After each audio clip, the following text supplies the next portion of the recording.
Un garçon de 11 ans quelque part vivait avec ses parents. Il allait même à l'école. Mais après, l'imprévisible s'est produit. Il a été abandonné à la fois par sa mère et par son père simultanément. Ils l'ont laissé sans abri et sans espoir. C'est alors qu'il a commencé à errer dans la rue, dormant sous un pont et se nourrissant des restes trouvés dans des déchetteries. Il vit un véritable enfer sur terre. Les amis, allons à la rencontre de notre ami Samuel. Mais avant de poursuivre, je vous présente la question du jour. Lequel de ces pays ne fait pas partie du golfe de Guinée? A. La Côte d'Ivoire. B. Le Gabon. C. Le Nigeria.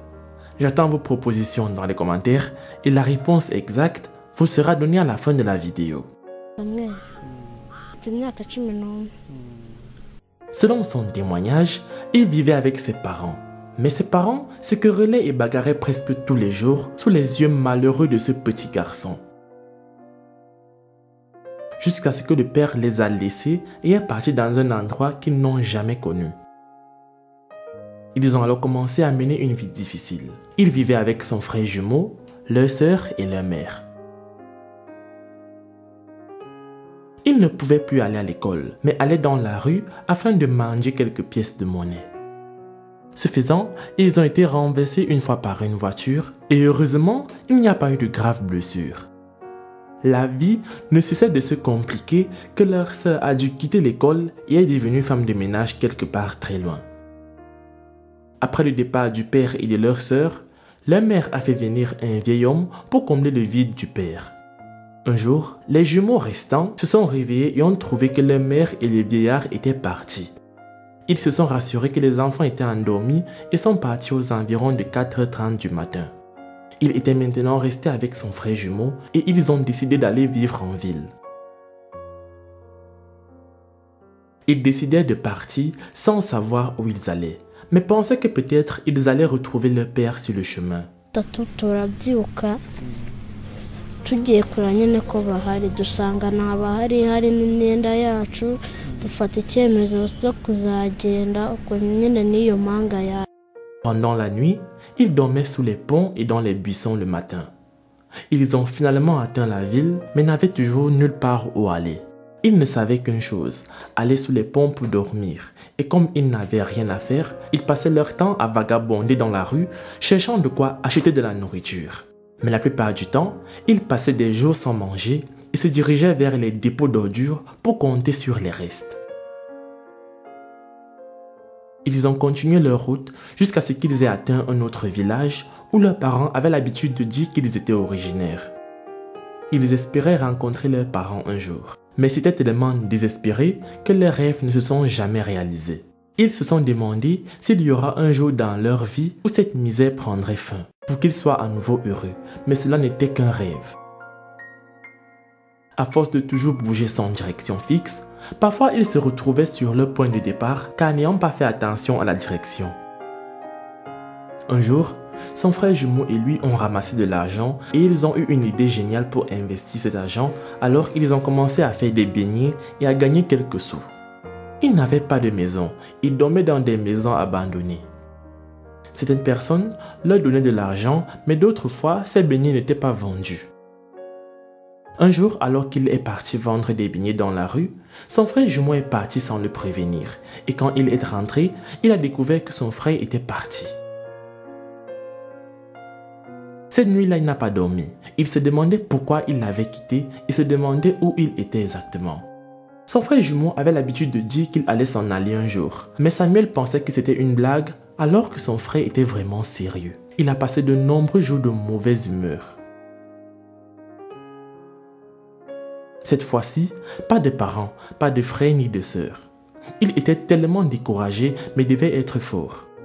Le moment venu, sa petite entreprise qu'il avait commencée est tombée en faillite. Et là, il a repris sa vie de sans-abri.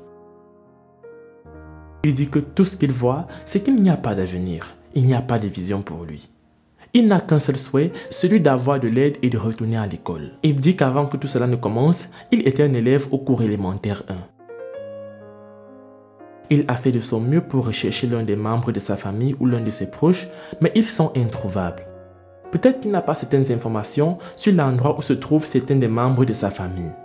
Tout ce qu'il a en tête, ce sont les noms de son père et de sa mère.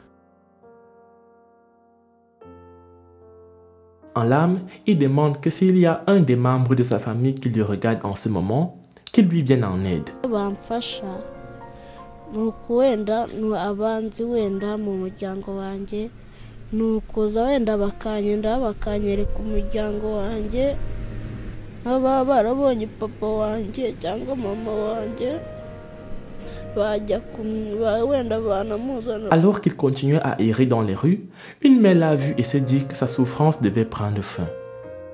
Elle a dit que ce garçon ne devrait pas être sans abri. Tout cela parce qu'il ne vit pas avec ses parents. Elle l'a adopté et ils vivent maintenant ensemble. D'ailleurs, elle nous en dit un peu plus sur la façon dont ils ont fait connaissance et comment elle a choisi de vivre avec lui. Diana dit qu'elle est le genre de personne qui ne peut pas voir quelqu'un souffrir dans la vie, même lorsqu'elle n'en a pas assez. Elle ne pouvait pas regarder ce garçon souffrir ainsi, pourtant si jeune.